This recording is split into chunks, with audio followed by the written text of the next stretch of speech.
আপনারা কি আমাকে শুনতে পাচ্ছেন? এই কয়েকদিন ধরে অন্য জেলা ঠিক করছি, এখন আমার এলাকাতেই ঝামেলা। আমি চাই না আমার এলাকার বদনাম হোক। আমি কিন্তু মাতুয়াইলের সন্তান, ঠিক কিনা? মাতুয়াইলের ছেলেরা কি ভদ্র না অভদ্র? তো এই ভদ্রতার প্রমাণ আজকে দিতে হবে। এটা আমার বাপ চাচাদের প্রোগ্রাম। চাচারা বলছে, আমি অনেক করে বলছিলাম যে অনেক বড় মাঠ লাগবে, তো চাচারা বলছে বাবা একদিনের জন্য আমরা বড় মাঠ পাবো কই, আমাদের 7-8 দিনের প্রোগ্রাম। তো ওনারা মসজিদে সুন্দর অ্যারেঞ্জ করেছে, ওইখানে মাইকের আওয়াজ যায়। তোমরা যারা এই দিকটাতে ধাক্কাধাক্কি করতেছো, এই যে আমি তোমাদের সবাইকে দেখলাম, এই যে সবাইকে দেখেছি আমি।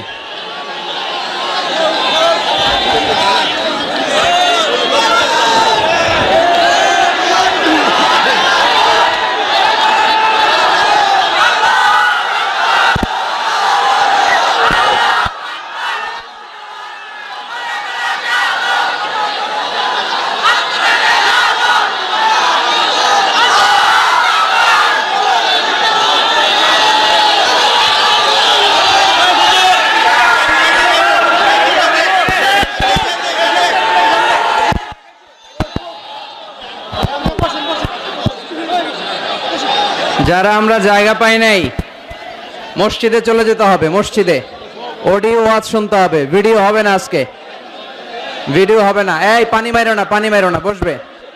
এমনি প্রচন্ড ঠান্ডা আজকে, পানি মেরো না।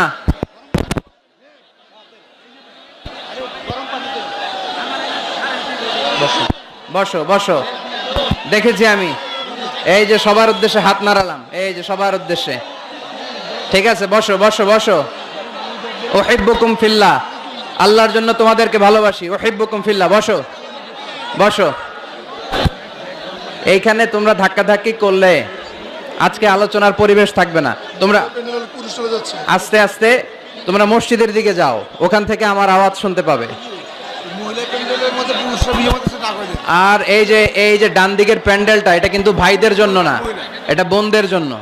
সো কোনো ভাই যেন আমরা ওইদিকে না যাই, গোটা বিশ্ব যেন দেখে সুশৃঙ্খল ভাবে আমরা মাতুয়াইলে একটা প্রোগ্রাম কন্ডাক্ট করেছি, ঠিক কিনা?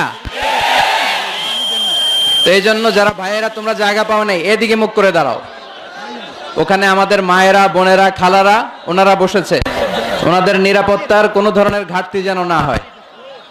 আর কোনো আওয়াজ করা যাবে না, আওয়াজ করা যাবে না, আওয়াজ করো না। কষ্ট হলে আস্তে আস্তে পিছনের দিকে চলে যাও, ওই মসজিদে বসে কথা শোনা যাবে। ওই যে দূরে রাস্তায় থেকেও দেখা যাবে, কিন্তু আওয়াজ হবে না, একটা